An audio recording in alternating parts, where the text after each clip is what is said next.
Haleluya, puji Tuhan, salam sejahtera bagi kita semua, keluarga besar GPDI LSD Magelang.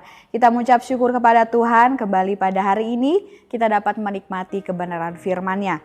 Puji Tuhan, renungan firman Tuhan pada hari ini saya berikan judul, Menasehati dan Menegur. Kita buka bersama Alkitab kita di dalam Matius 18 ayatnya yang ke-15. Sekali lagi Matius 18 ayatnya yang ke-15, demikian bunyi firman Tuhan. Apabila saudaramu berbuat dosa, tegurlah dia di bawah 4 mata. Jika ia mendengarkan nasihatmu, engkau telah mendapatnya kembali. Puji Tuhan, Bapak Ibu, saudara-saudari yang diberkati oleh Tuhan, sebagai keluarga di dalam Tuhan, di dalam sebuah jemaat, ya, kita diwajibkan untuk hidup saling peduli, saling mengasihi dan memperhatikan antara satu dengan yang lainnya.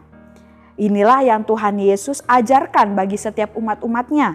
Terlebih dahulu Tuhan Yesus menyampaikan hal ini kepada murid-muridnya. Kita bisa melihat di dalam perikop ini dari Matius 18 ayat 15 sampai ayatnya yang ke-20. Dengan perikop tentang menasihati sesama saudara.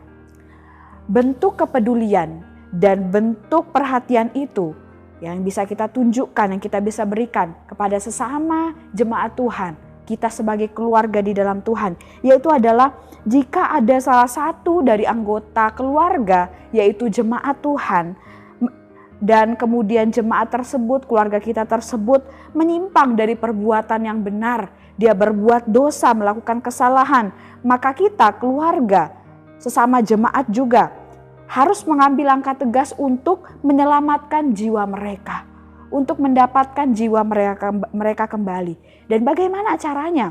Kita lihat di dalam ayat pokok kita tadi, dalam ayat yang ke-15. Di sana dikatakan, tegurlah dia di bawah 4 mata. Saya ingin bacakan satu ayat di dalam Imamat 19 ayat yang ke-17. Imamat 19 ayat yang ke-17, demikian bunyi firman Tuhan. Janganlah engkau membenci saudaramu di dalam hatimu, tetapi engkau harus berterus terang menegur orang sesamamu, dan janganlah engkau mendatangkan dosa kepada dirimu karena dia. Bapak Ibu saudara-saudari yang diberkati oleh Tuhan, dari ayat tadi dalam kitab Imamat, ayat ini mengajarkan bahwa jika kita merasa tidak senang atau melihat satu perbuatan yang bagi kita, oh seharusnya bukan begini, aduh itu salah, itu salah. Karena ada saudara seiman kita, sesama jemaat Tuhan yang melakukan kesalahan, berbuat dosa, hendaknya kita tidak menumpuk kebencian atau bahkan justru membiarkan sesama kita tersebut. Tapi sebaliknya, lepaskanlah ketidaksenangan itu dan tegurlah saudara kita. Tegurlah sesama kita, sesama jemaat Tuhan tersebut, keluarga kita itu. Dan saat kita melihat ada sesuatu yang salah yang sedang dia lakukan, jangan juga kita membicarakan dosa saudara kita itu kepada orang lain, ya. Kita menjelek-jelekkan. Tetapi yang kita harus lakukan adalah tegurlah dia, nasihatilah dia. Jika ia telah melakukan kesalahan yang berat, berusahalah untuk menyadarkan dia, ya. Tegur, dikatakan dalam firman Tuhan di bawah 4 mata, yaitu secara pribadi. Kita langsung ngomong, berbicara dengan dia. Bukannya kita terang-terangan bicarakan itu di tengah banyak orang, kita sebarluaskan, ya. Jangan mengadukannya, jangan mengumbarnya. Karena apa? Karena hal itu justru akan mempermalukan orang tersebut. Di sini kita bertugas untuk menolong dia, membantu dia, bukan untuk semakin membuat keadaannya semakin terpuruk dengan menceritakan perbuatan yang tidak baik yang akan merusak nama baiknya juga. Di sini kita bertugas untuk menegur, menasehati jika ada sesama keluarga jemaat Tuhan yang mungkin mulai melenceng dari kebenaran. Kita harus mendapatkan jiwa mereka kembali untuk mereka dapat hidup di dalam kebenaran Tuhan. Nah, Bapak Ibu saudara-saudari yang diberkati oleh Tuhan, dari hal ini kita melihat sebenarnya mengapa kita memiliki kewajiban untuk menegur atau menasehati sesama kita, khususnya sesama jemaat Tuhan, jika mereka sedang atau telah melakukan kesalahan dalam kehidupan mereka. Alasan yang pertama, kita melihat bahwa karena manusia itu enggan melihat kesalahannya sendiri. Ya, Bapak Ibu yang diberkati oleh Tuhan, ada orang-orang yang begitu membela dirinya sehingga selalu membenarkan diri. Apa yang dia lakukan bagi dia itu adalah hal yang baik, ya, dan orang lain tidak boleh mengganggu gugat.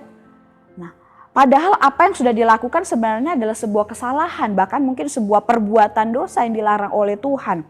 Nah, disinilah alasan mengapa pentingnya kita harus menegur atau menasehati sesama kita. Jika kita mengetahui atau melihat ada yang salah dari sesama kita harus segera luruskan. Kita harus segera benarkan dengan kita menegur dia, menasehati dia. Ya, karena apa? Manusia itu tidak dapat menilai dirinya sendiri. Ya. Oleh sebab itu perlunya orang lain, yaitu kita, yang memperhatikan mereka, memberikan kepedulian kepada mereka dengan kita melihat, kemudian jika ada yang salah kita tegur, kita nasihati. Ya, karena manusia kalau menilai dirinya sendiri menurut pandangannya, menurut pemikirannya, pasti akan selalu membenarkan diri. Tidak ada yang manusia yang mau dirinya selalu disalahkan.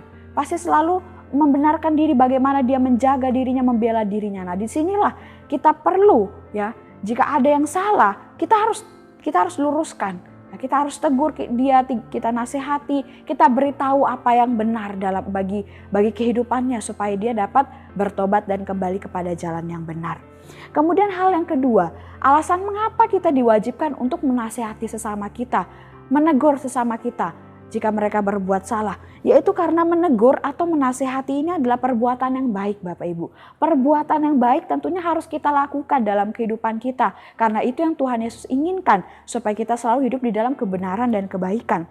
Amsal 27 ayat yang kelima, di sana firman Tuhan berkata, lebih baik teguran yang nyata, lebih baik teguran yang nyata-nyata daripada kasih yang tersembunyi. Menegur mungkin bagi banyak orang, ya, berpandangan bahwa menegur itu adalah sebuah tindakan yang dapat menyinggung, bahkan membuat kesal seseorang. Tetapi firman Tuhan berkata, ternyata menegur dengan nyata atau secara langsung itu adalah lebih baik. Ya, lebih baik. Teguran kita itu justru akan menjadi sebuah perbuatan yang luar biasa. Ya, perbuatan kemurahan hati yang dapat kita lakukan bagi sesama kita. Karena dari situ kita dapat menyelamatkan mereka dari dosa. Kita bisa melepaskan mereka dari kesalahan. Sehingga mereka bisa dapat hidup kembali kepada kebenaran. Bahkan kita bisa menyelamatkan mereka supaya tidak terjerumus kepada kebinasaan kekal. Tapi kepada kehidupan abadi daripada Tuhan.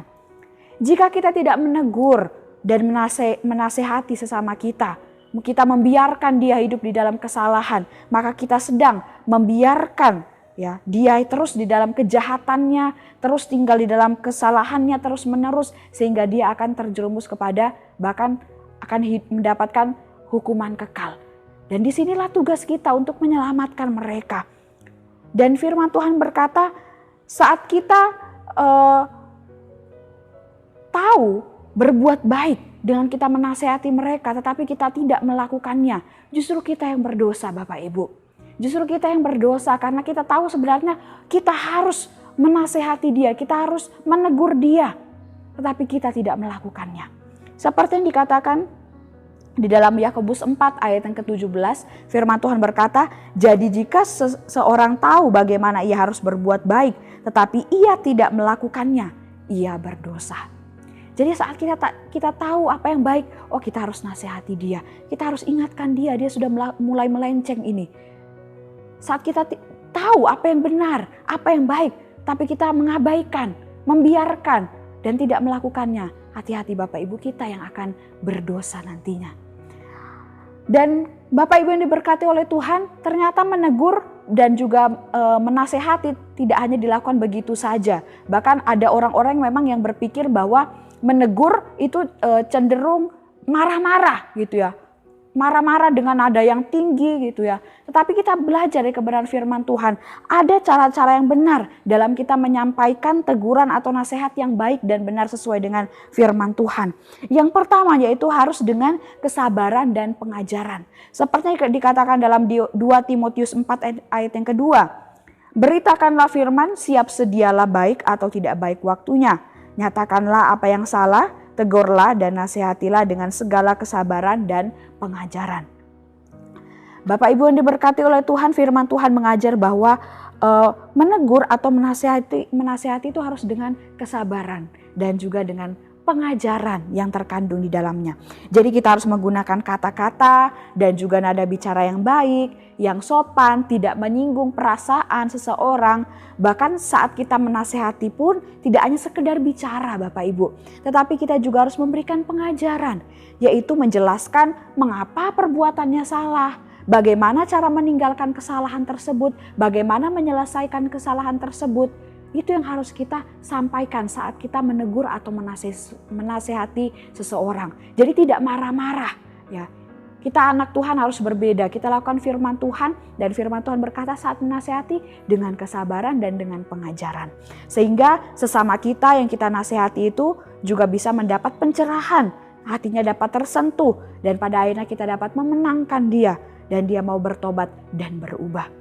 Kemudian cara yang kedua yang benar sesuai dengan firman Tuhan, yaitu adalah menegur dan menasehati dengan hikmat. Kolose 3 ayat yang ke-16 di sana firman Tuhan berkata, hendaklah perkataan Kristus diam dengan segala kekayaannya di antara kamu, sehingga kamu dengan segala hikmat mengajar dan menegur seorang akan yang lain, dan sambil menyanyikan mazmur dan puji-pujian dan nyanyian rohani kamu mengucap syukur kepada Allah di dalam hatimu. Nah, ini firman Tuhan berkata menegur dengan hikmat, menasehati dengan hikmat, dan tentunya kita tahu bersama bahwa hikmat atau kebijaksanaan itu asalnya daripada Tuhan. Hikmat atau kebijaksanaan sangat kita perlukan ketika kita hendak menegur atau menasihati sesama kita. Contohnya dengan hikmat saat kita mau menegur sesama kita dapat menentukan waktu dan saat yang tepat untuk menasihati, untuk menegur mereka. Kita dapat juga mengambil hati mereka sehingga kita dapat berbicara langsung dengan mereka saat kita menggunakan hikmat, menggunakan kebijaksanaan. Dan saat kita memiliki hikmat, ya, kita dapat menguasai diri kita saat menasehati, saat menegur sesama kita. Jadi tidak marah-marah, jadi tidak akan emosi, tapi kita akan melakukan cara pertama tadi sabar, penuh pengajaran saat kita menegur, menasehati sama kita dengan hikmat yang berasal daripada Tuhan. Oleh sebab itu kita harus minta kepada Bapa supaya kita ditambah-tambahkan dengan hikmat. Sehingga dari hikmat Tuhan itu kita dapat dengan bijaksana menasehati sesama kita dan menegur sesama kita saat mereka melakukan kesalahan. Sehingga mereka pun dapat kita menangkan kembali dan mereka dapat bertobat. Puji Tuhan Bapak Ibu saudara-saudara yang diberkati oleh Tuhan.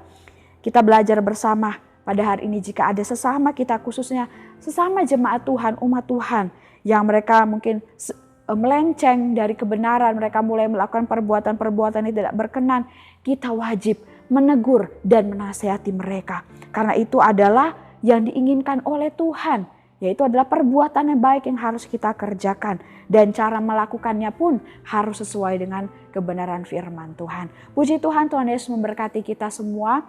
Kami mengucapkan terima kasih bagi Bapak Ibu yang sudah setia mengikuti Renungan 79. Kiranya dapat menjadi kekuatan dan berkat bagi kita semua. Bagi Bapak Ibu yang ingin didoakan untuk pokok doa tertentu atau ingin menyampaikan kesaksian baik mujizat kesembuhan, pemulihan masalah keluarga dan lain sebagainya dapat disalurkan melalui chat WhatsApp di nomor 0813 2742 0088. Puji Tuhan, mari kita akan sama-sama akhiri renungan ini dengan kita berdoa.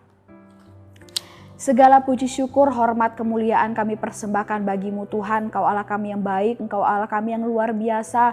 Mengucap syukur buat firman-Mu pada hari ini yang kembali mengajarkan kami untuk hidup sesuai dengan kehendak Tuhan. Yaitu bagaimana kami mau saling peduli, saling memperhatikan sesama jemaat Tuhan. Karena kami keluarga di dalam Engkau. Bagaimana kami mau belajar untuk berani menasehati, menegur sesama kami. Jika mereka hidup dalam kesalahan, mereka melakukan perbuatan dosa, tolong kami untuk dapat menyelamatkan mereka kembali melalui nasihat dan teguran yang kami lakukan, yang kami berikan sesuai dengan firman Tuhan. Terima kasih Tuhan, Kau memberkati setiap jemaat Tuhan yang ada di GPD LSAD Magelang, supaya kehidupan kami tambah hari, kami tambah cinta akan Engkau. Terima kasih ya Tuhan.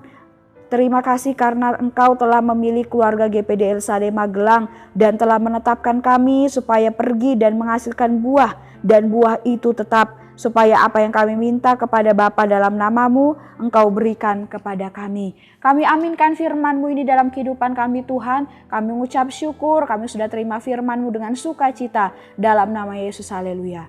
Amin.